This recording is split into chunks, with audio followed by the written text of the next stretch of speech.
अजमेर जिले के बोराडा थाना क्षेत्र के श्रीरामपुरा गांव में हुए पूर्व सरपंच परिवार के रूह कंपा देने वाले सामूहिक हत्याकांड में पुलिस अनुसंधान जैसे जैसे आगे बढ़ रहा है, वैसे वैसे बेहद चौंकाने वाले और सनसनीखेज खुलासे हो रहे हैं।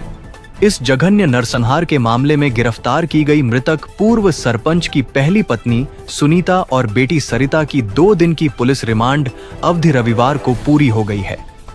पुलिस आज दोनों आरोपियों को अवकाशकालीन मजिस्ट्रेट के समक्ष कोर्ट में पेश करेगी। हालांकि रिमांड अवधि पूरी होने के बावजूद पुलिस अभी तक हत्या में प्रयुक्त मुख्य हथियार, ऑनलाइन मंगाया गया धारदार चाकू बरामद नहीं कर पाई है, जिसे लेकर पूछताछ और तलाश का दौर जारी है। पुलिस जांच और आरोपियों से हुई प्रारंभिक पूछताछ में यह बेहद चौंकाने वाला तथ्य सामने आया है कि पिता की हत्या करने की सनक नाबालिग बेटे के सिर पर इस कदर सवार थी कि वह किसी भी हद तक जाने को तैयार था। पुलिस सूत्रों के मुताबिक नाबालिग आरोपी अपने पिता राम सिंह को मौत के घाट उतारने के लिए किसी स्थानीय गैंगस्टर या शूटर से भी संपर्क साध चुका था। वह पिता की सुपारी देकर रास्ते से हटाना चाहता था, लेकिन उस योजना में कामयाबी नहीं मिलने के बाद उसने खुद ही मर्डर की पूरी स्क्रिप्ट तैयार की।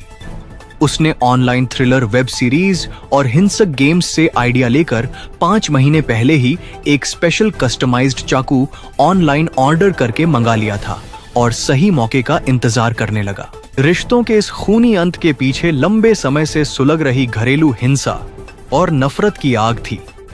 जांच में सामने आया है कि मृतक पूर्व सरपंच राम सिंह चौधरी अपनी पहली पत्नी सुनीता को बिल्कुल पसंद नहीं करता था।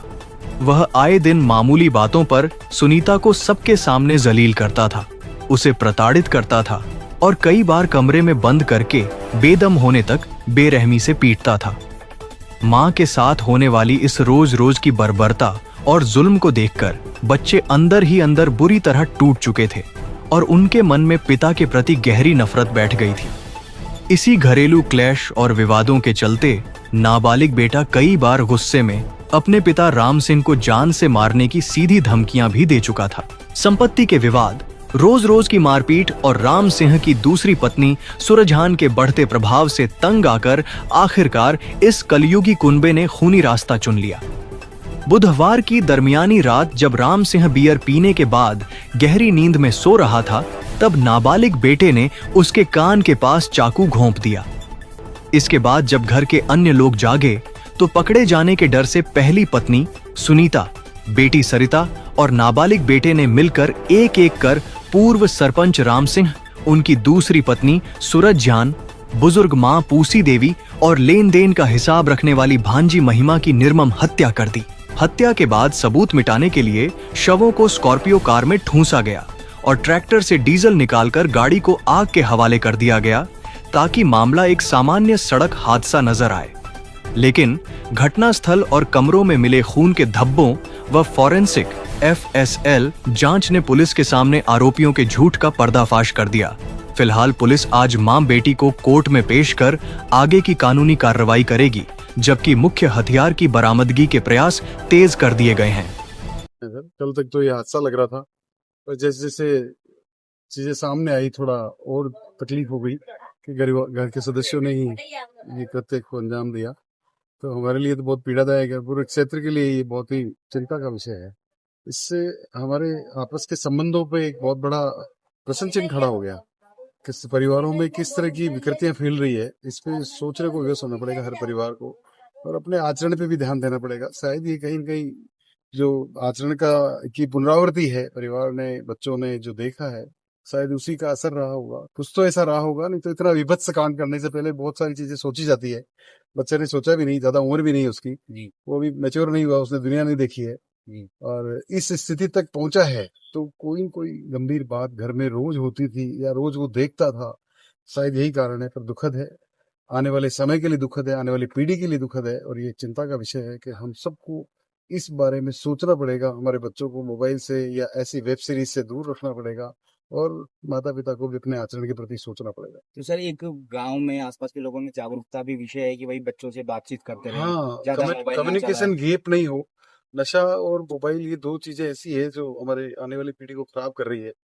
मैं सरकारों को भी कहूंगा कि इन चीज़ों पर विशेष तौर से ध्यान दें। नेट, मोबाइल और नशे पे जो प्रवृत्तियां हैं उस पर अंकुश लगे, कोई ऐसा कानून बने जिससे हमारे आने वाली पीढ़ी बिगड़े नहीं तो ये बहुत बड़ी विकराल समस्या हो जाएगी। मतलब एक परिवार के 4 लोगों को एक समय में हत्या कर देना, उनका मन थोड़ा भी नहीं पसीजा, इसका मतलब स्थितियां बहुत ज्यादा खराब हुई। उषा देवी जी भी सर सरपंच रही है, उसका कार्यकाल में हाँ, गाँव पूरा के लिए परिवार राजनीति से जुड़ा हुआ था।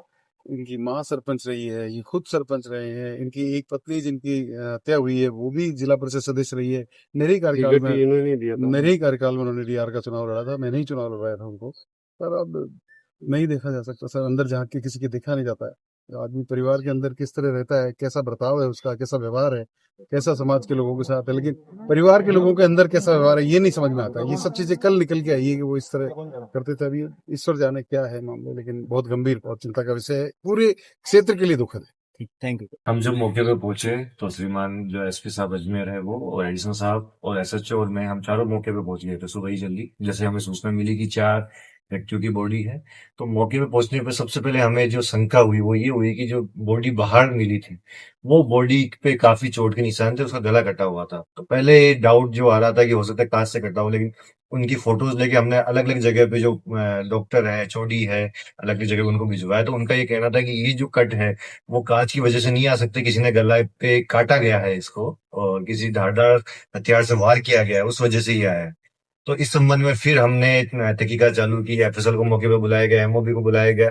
तो उसके अंदर गाड़ी के अंदर हमने जांच की तो गीला पदार्थ हमें मिला जिसको सूंघा गया, तो हमें महसूस हुआ कि वो डीजल है। तो गाड़ी के अंदर डीजल पाया जाना, और जो गाड़ी थी वो भी पीछे से जली हुई थी, आगे से बनिस्पत वो इतनी जली हुई नहीं थी। तो इससे लग रहा था कि किसी ने पीछे डीजल डाल के फिर जलाया होगा, और ड्राइवर सीट पे कोई नहीं था। तो ये एक शंका हमें क्रिएट हुई। फिर हम उनके घर पे गए एफएसएल टीम को लेके, तो वहां पे जगह जगह पे ह्यूमन ब्लड हमें मिला, क्योंकि ब्लड मिला, पहले ये लगा कि किसका ब्लड हो सकता है। तो उसका जांच की गई, उस पे केमिकल एक्सपेरिमेंट किया गया और उसमें वो क्लियर हुआ कि ह्यूमन ब्लड है। और जो ट्रैक्टर वहां खड़ा था उससे डीजल निकाला गया था, तो डीजल निकालने वाला जो बर्तन था उस पर भी ह्यूमन ब्लड लगा हुआ था, और वहां पे एक माचिस रखी हुई थी जिसपे भी ह्यूमन ब्लड लगा हुआ था। इससे हमें शंका हुई। फिर जो परिवार वाले थे, क्योंकि मौके पे जो परिवार वाले थे उन्होंने पहले अलग स्टोरी बताई थी, तो उस स्टोरी से ये जो सबूत हमें मिले ये मैच नहीं हो रहे थे। तो उनसे पूछा गया, एक एक एविडेंस के बारे में पूछा गया, तो अल्टीमेटली उन्होंने कन्फेस किया कि ये जो वारदात है उन्होंने ही अंजाम दी है। और उनके पिछली शाम को भी विवाद हुआ था, जो पहली पत्नी है सुनीता और जो राम सिंह है और दूसरी पत्नी सुरज्ञान, इनके बीच में विवाद हुआ था, और गाली गलौज और मारपीट और विवाद ये सारा हुआ इस वजह से जो बच्चा है, और पहले भी ऐसा विवाद होता आया गया है। तो बच्चा पहले से ही प्लानिंग कर रहा था और माँ और बहन को भी ये पता था। इन तीनों ने मिलके उन चारों को मौत के घाट उतारा।